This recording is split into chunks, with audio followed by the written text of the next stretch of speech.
सर्वप्रथम आपल्याला रवा भाजून घ्यायचा आहे.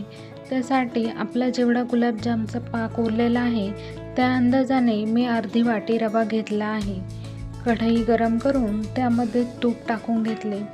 तूप गरम झाल्यानंतर त्यामध्ये काजू लालसर होईपर्यंत परतून घ्यायचे आहे.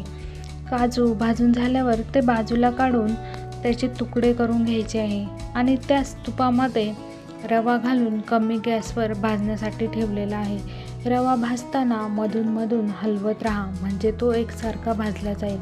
रव्याला छान सोनेरी रंग येईपर्यंत भाजून घ्यायचा आहे. तोपर्यंत आपण दुसऱ्या भांड्यात पाणी गरम होण्यासाठी ठेवणार आहोत. रवा चांगला भाजून झाल्यानंतर त्यामध्ये गरम उकळलेले पाणी अंदाजाने घालत रवा सतत हलवत राहायचा आहे. पाण्याऐवजी तुम्ही दुधाचाही वापर करू शकता किंवा पाणी आणि दूध मिक्स करून टाकू शकता. रवा शिजल्यानंतर त्यामध्ये साधारण 1 कप उरलेला गुलाबजामचा पाक आपण घालून घेतला आहे. मी पाकाच्या गोडीच्या अंदाजानेच रव्याचे प्रमाण घेतले होते. सर्व मिश्रण छान एकजीव करून घ्यायचे आहे.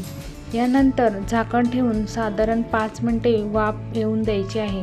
शेवटी त्यामध्ये काजूचे तुकडे घालून हलकेच मिक्स करून घ्यायचं आहे.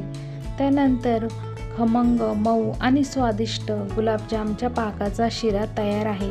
तुम्हीही एकदा नक्की करून बघा आणि कसा वाटला ते कमेंटमध्ये नक्की सांगा. व्हिडिओ आवडला असल्यास व्हिडिओला लाईक करा, शेअर करा आणि आपल्या चॅनलला सबस्क्राईब करायला विसरू नका. धन्यवाद.